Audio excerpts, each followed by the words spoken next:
ஸ்ரீமதே ராமானுஜாய நமக. ஸ்ரீராம ராம ராமேதி ரமே ராமே மனோரமே சகசிரநாம தத்துல்யம் ராமநாம வரானனே. அனைவருக்கும் அடியேனுடைய பணிவான நமஸ்காரம். கலியுகத்தில் எந்த தர்மத்தையுமே அனுஷ்டிக்க முடியாது.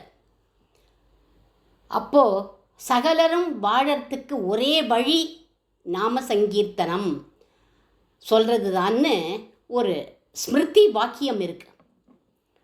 என்ன வாக்கியம் அது அப்படின்னா, ஸ்ருதி ஸ்மிருதி புராணேஷு ராமநாம பிரகீர்த்திதம் தன்னாம கீர்த்தனம் பூயக தாபத்ரய விநாசனம். ஸ்ருதி ஸ்மிருதி புராணங்களில் ராமநாம மகிமை சொல்லப்பட்டிருக்கு. இந்த ஸ்லோகத்தை யார் சொல்லியிருக்கா தெரியுமா? செவனர். நம்மளாம் செவனப்பிரகாஷ் அப்படின்னு ஒரு ஆயுர்வேத டானிக் சாப்பிட்றோமே, அந்த டானிக்கை கண்டுபிடிச்சவரே இவர் தான். அவர் சொன்ன அந்த டானிக்கு சரீரத்துக்கு, ஆத்மாவுக்கு எது டானிக் அப்படின்னா ராமநாமம் சொல்கிறது அப்படிங்கிறார் அவர். துளசிதாசருங்கிற மகான் தாரக மந்திரத்தை சொல்லிண்டே அவதாரம் பண்ணவர். வால்மீகி ராமாயணம் தென்னிந்தியாவில் ரொம்ப பிரசித்தி. வட இந்தியாவில் ராமச்சரித மானஸ் அப்படின்னு இவருடைய ராமாயணம் ரொம்ப பிரசித்தி. மானச மந்திர்னு கோவில் கட்டி அங்கே இந்த ராமாயணத்தை அவள் பிரதிஷ்டை பண்ணிடுவாள். பிருந்தாவனம் கிருஷ்ணக்ஷேத்திரம் எல்லாரும் ராதே ராதே ராதேன்னு தான் சொல்லுவாள். ஒரு சைக்கிள் ரிக்ஷாக்காரன் கூட ராதேன்னு தான் சொல்லுவான். ஆனால் அங்கே இந்த மானச மந்திர் இருக்குது. ஏன் அப்படின்னா, ராமபிரான் துளசிதாசருக்கு பிருந்தாவனத்தில் காட்சி கொடுத்துட்டார். துளசி காட் அப்படின்னு பிருந்தாவனத்திலேயே இன்னிக்கும் இருக்குது. இவருடைய ராமாயணத்தில் குரு மகிமை, சந்த் மகிமை, நாம மகிமை, ஞானபக்தி வைராக்கியம், அதனுடைய பெருமை, பாகவத தர்மம்னு இப்படி எல்லாத்தையும் கொட்டி வச்சிருக்கார் இந்த மகான். காசி க்ஷேத்திரத்தில் சாக கிடக்கிற ஒரு நாய், ஒரு கழுதை அப்படின்னு அந்த அதுகளோட காதில் போய் ராமா அப்படின்னு சொல்லுங்கோ, அதுகள்லாம் கரையேறிடும் அப்படிங்கிறார் துளசிதாசர். அதனால் சீதாராம்ங்கிற இந்த அமிர்தத்தை பிபரே பருகுங்கோ அப்படிங்கிறார் அவர். திருடனுங்கிற புத்தியோடு வந்தார்கள் 2 திருடர்கள். இவருடைய மடத்துக்கு வந்தா அவள் 2 பேரும். இவருடைய சம்பந்தத்தினால அவளுக்கு ராம தரிசனமே சுலபமாக கிடச்சுடுத்தான். ஆனால் அக்பர் சக்கரவர்த்தி இவர்கிட்ட ராமரை எனக்கு காண்பீங்கோ அப்படின்னு கேட்டுண்டார். காண்பிச்சாரா? வாங்கோ, அதை நாம் இன்றைக்கு அனுபவிக்கலாம். காசி க்ஷேத்திரத்தில் இவருடைய ஆசிரமம் இருக்குது. துளசிதாசருடைய ஆசிரமம் பெரிய ஆசிரமம் இன்றைக்கும் இருக்குது. அங்கே எப்பவும் ராமாயண பிரவச்சனம், அகண்ட ராமநாம தாரகம், மந்திர ஜபங்கள்லாம் நடந்துகிட்டே இருக்கும். அடிக்கடி உற்சவங்கள், ராமருக்கு பட்டாபிஷேகம், சீதா கல்யாணம் எல்லாம் பண்ணுவா. பெரிய மடம் எல்லாம் நடக்கிறது. ஆனால் துளசிதாசர் எதையுமே கவனிக்க மாட்டார். நிறைய பக்தாள்லாம் வருவா. வரவாளே சாமான்கள்லாம் வாங்கி போடுவா. அவளே எல்லா கைங்கரியமும் பண்ணுவா. இலை போடுவா, சாப்பாடு போடுவா. உக்காண்டு எல்லாரும் ராமன் நாமமும் சொல்லுவா. என்ன வருமானம், என்ன செலவு, யார் வரா, யார் போகிறா, எதையுமே துளசிதாசர் காதில் போட்டுக்க மாட்டார். பக்தர்களே எல்லாத்தையும் பார்த்துப்பா. பக்தர்களில் இவரும் ஒரு பக்தர், அவ்வளவுதான். இப்படி நடக்கிறது அந்த மடம். எல்லாம் ராமன் இஷ்டம் அப்படின்னு எல்லாரும் இருப்பார்கள். பக்தர்கள் கூட்டத்தில் லௌகீகர்களும் வருவா. அப்படி 2 பேர் வந்தா. அவள் அடிக்கடி மடத்துக்கு வரா. மடத்துக்கு ஏராளமான சாமான்கள்லாம் வரது. யார் கொண்டு வரா ஒன்றும் தெரியாது. பெரிய பெரிய பாத்திரங்கள்லாம் வந்திருக்கு. அங்கே ஒரு கோதண்ட ராமர் விக்கிரகம் இருக்குது. அந்த ராமருக்கு நிறைய தங்க ஆபரணங்கள்லாம் இருக்குது, போட்டிருக்கா. வெள்ளியில் பாத்திரங்கள்லாம் வச்சுட்டுருக்கா. இதெல்லாத்தையும் கவனிச்சா யார்? அந்த வந்த 2 லௌகீகர்கள். இதெல்லாத்தையும் கவனிச்சுக்கிறதுக்கு ஒரு செக்ரட்டரியோ ஒரு மேனேஜரோ ஒத்துருமே கிடையாது. பீரோக்குள்ளே எடுத்து வச்சு பூட்டுறதும் கிடையாது. மடத்து வாசல் எப்பவும் திறந்தே இருக்கும். ராத்திரி பூரா அகண்ட ராம பஜனை நடக்கும்.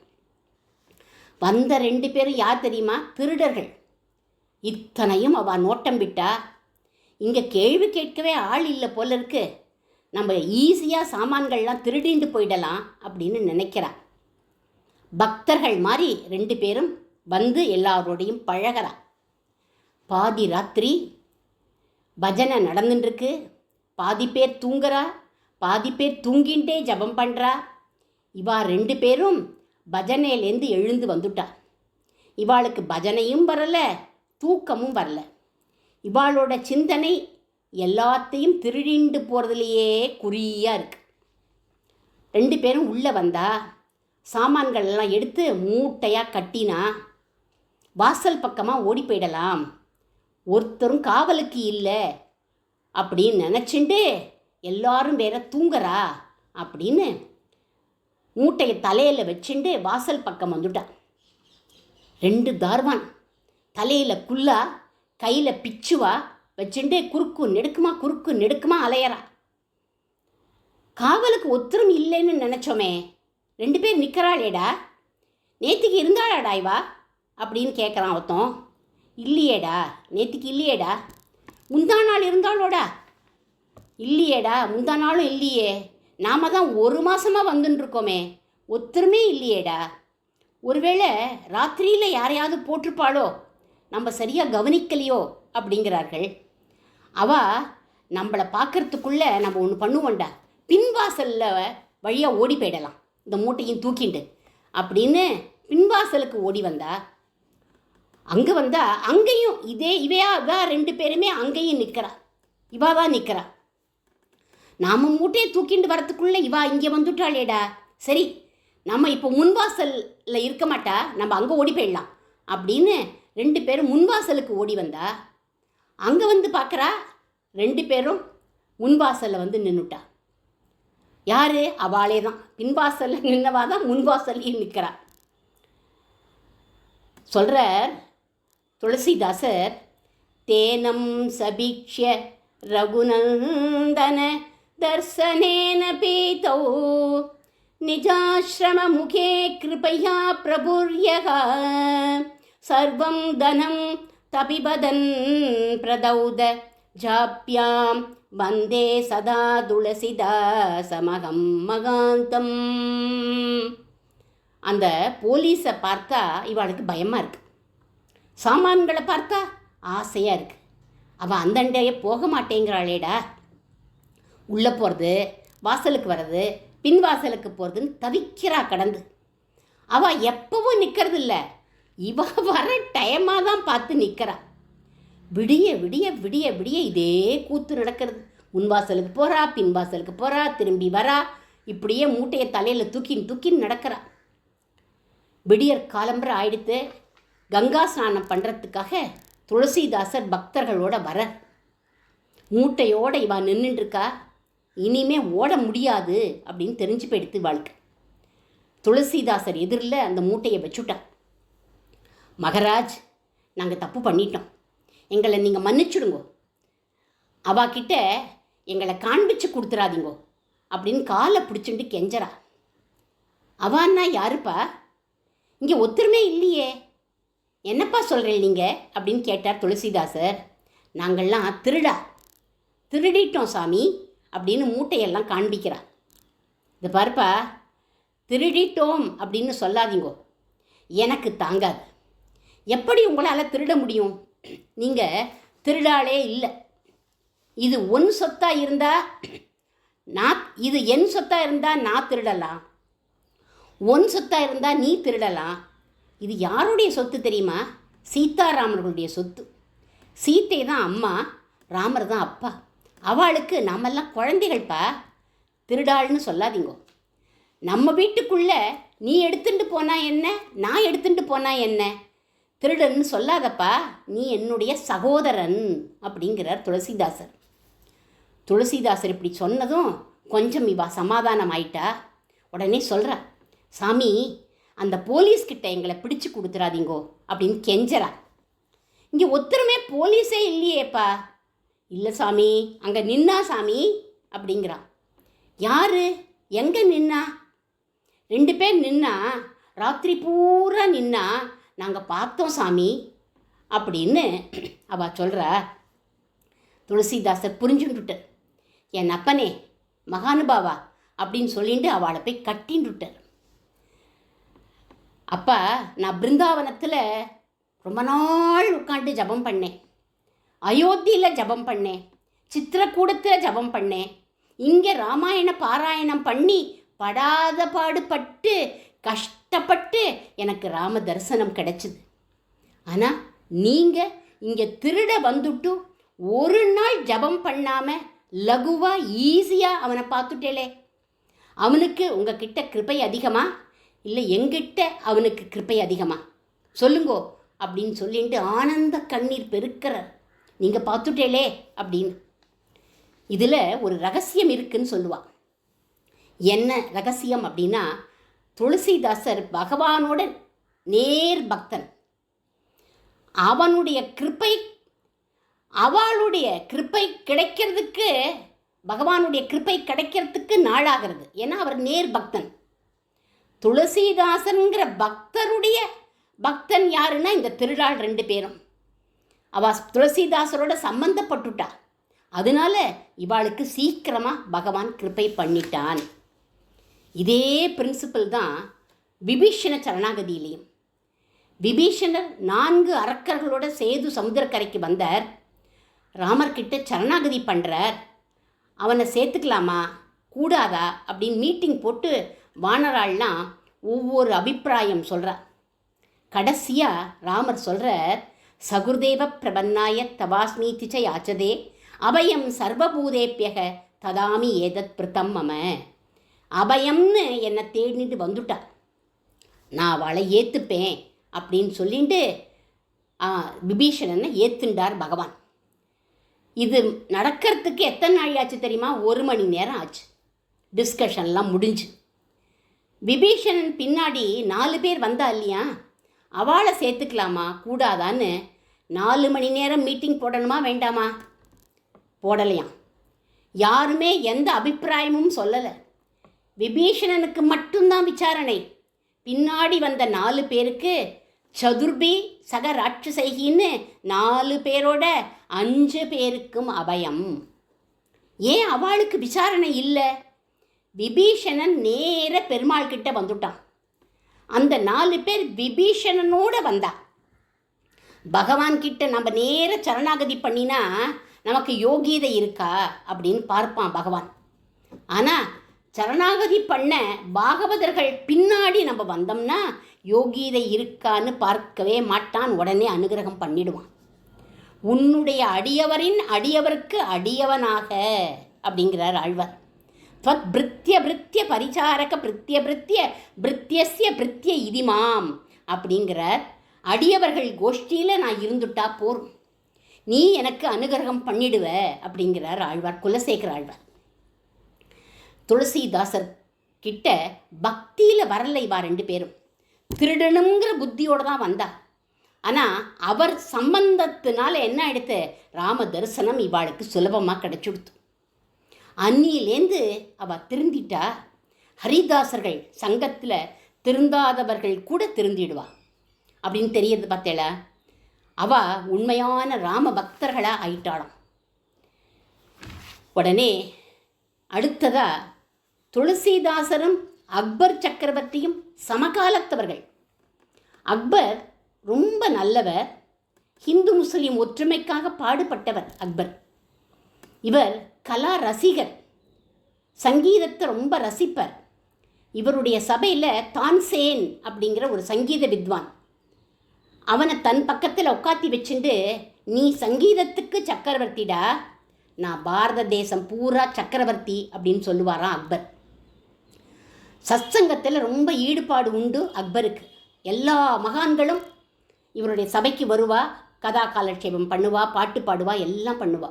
அந்த காலத்தில் இருக்குது. பக்த மீரா அந்த காலத்திலேயே இருந்திருக்கு. பக்த மீராவுடைய பக்தர் இவர் போய் அந்த சபையில் பக்த மீராவுடைய பஜனையை கேட்டிருக்கார் அக்பர். துளசிதாசருடைய வைபவங்களை அக்பர் கேட்டார். சபைக்கு வந்து சங்கீத கச்சேரி பண்ணணும் அப்படின்னு கூப்பிட்டார். சங்கீதத்துலேயும் துளசிதாசர் ரொம்ப கெட்டிக்காரர். கூப்பிட்ட உடனே சரி, அக்பர் சக்கரவர்த்தி கூப்பிடுறார், சங்கீதம் தானே, பாடுறதுக்கு தானே கூப்பிடுறாருன்னு சபைக்கு போனார். பல கீர்த்தனங்கள் பாடினர். யார் பேரில்? எல்லாம் ராமன் பேர்லேயே பாடினர். எல்லாரும் ரொம்ப ரசித்து கேட்டார். அதுக்கப்புறம் துளசிதாசரை அக்பர் சக்கரவர்த்தி என்ன பண்ணார், தனியாக அழைச்சிட்டு போயிட்டார் ஒரு ரூம்க்கு. கேட்குறார், சுவாமி நீங்கள் ராமரை பிரத்யட்சமாக பார்த்துருக்கீள் இல்லையா அப்படின்னு கேட்டார். துளசிதாசர் சொல்கிறார், மகராஜ் இப்படி கேட்குறதே தப்பு, இந்த கேள்வியே தப்பு. ஒரு பெண்கிட்ட போய் உன் புருஷனோட நீ படுத்துண்டியான்னு யாராவது கேட்பாளா? இந்த கேள்வியை கேட்க ஒரு யோகியதை வேணும் அப்படின்னார் துளசிதாசர். ஈஸ்வரனை பிரத்யட்சமாக பார்த்தேன்னு சொல்லக்கூடாது அப்படிங்கிறது வேத சாஸ்திரம் கூட. நமக்கு சாட்சாத்காரம் கிடச்சிடுத்துன்னா அது வெளியில் சொல்லக்கூடாது. அப்படி இருக்கிற போது நீர் எப்படி இப்படி ஒரு கேள்வி என்கிட்ட வந்து கேட்கலாம் அப்படின்னு சொன்னார் துளசிதாசர். இல்லை சுவாமி, உங்களை பார்த்தா நீங்கள் அந்த ராமனை பிரத்யட்சமாக பார்த்துருக்கேள்னு தெரியறது, அவர் உங்களுக்கு வசமாகி இருக்கார் அப்படின்னு தெரியறது. அவரை நான் பார்க்கணும் சுவாமி, எனக்கு ஆசையாக இருக்குது, நீங்கள் நினச்சா ராமபிரானை எனக்கு காட்ட முடியும் அப்படின்னு சொன்னார் அக்பர். காட்ட முடியும்பா என்னால், ஆனால் அதுக்கு ஒரு யோகியதை வேணும், அது இருந்தால் தான் என்னால் காட்ட முடியும் அப்படின்னர். என்ன யோகியதை வேணும், என்ன தகுதி வேணும் சொல்லுங்கோ அப்படின்னு கேட்டான் அக்பர். சொல்கிறேன் அப்படின்னு சொல்ல தொடங்குறார். என்ன சொல்கிறார்?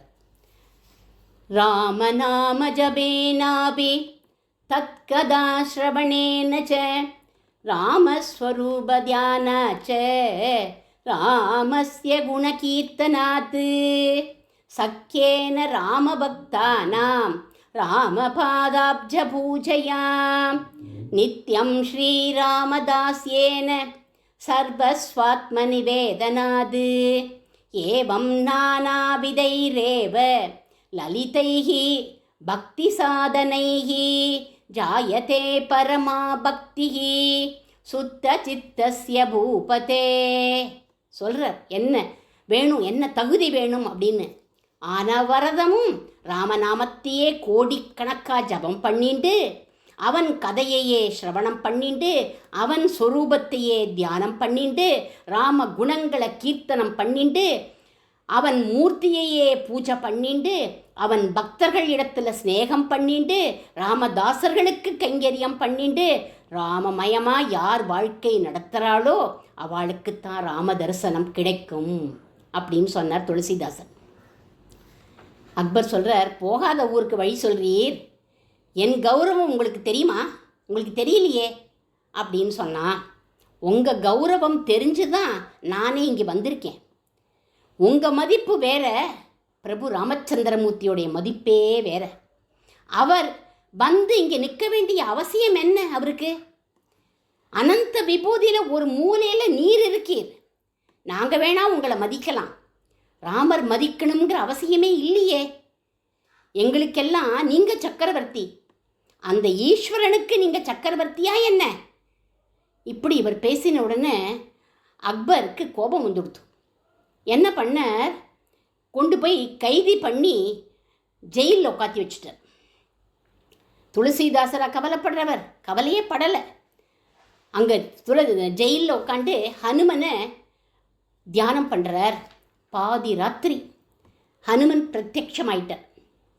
துளசிதாசரே, இவனுடைய கதையை ராமன் வரையிலும் நம்ம கொண்டு போக வேண்டாம், நமக்குள்ளேயே பார்த்துக்கலாம் அப்படின்னு விட்டார். 2 நாள் கழித்து என்னாச்சு அப்படின்னா, ஒரு 10-15 பாதி ராத்திரிக்கு ஒரு 10-15 கொரில்லா குரங்குகள்லாம் வந்து கொடுத்தான். சாதாரணமாக குரங்குகள்லாம் ராத்திரி வேளையில் வரவே வராது. நீங்கள் வேணால் பாருங்க, பகலில் தான் தெரியும், ராத்திரி வேளையில் குரங்குகள் வரவே வராது. பாதி ராத்திரிக்கு வந்தது ஒரு 10-15. எல்லா கிளாஸையும் படார் படார்னு உடைக்கிறது, ஓட்டு மேலே ஏறுறது, ஓடெல்லாம் உடைச்சிது, மரத்தெல்லாம் சாய்க்கிறது, பெருசாக சத்தம் போடுறது, குதிக்கிறது, அட்டகாசம் பண்ணுறது, எல்லாம் இவனுடைய அரண்மனைக்குள்ளேயே பண்ணுறது. ராஜாவுக்கு ஒன்றுமே புரியவே இல்லை. மந்திரியை கூப்பிட்டு அனுப்பினார். மந்திரி ஹிந்து. அவன் சொன்னான், துளசிதாசர் ராமபக்தர், ராமதாசர்கள்லாம் வந்துட்டான்னு நினைக்கிறேன் அப்படின்னா. நேர அக்பர் என்ன பண்ணிட்டார், ஜெயிலுக்கு ஓடி வந்துட்டார்.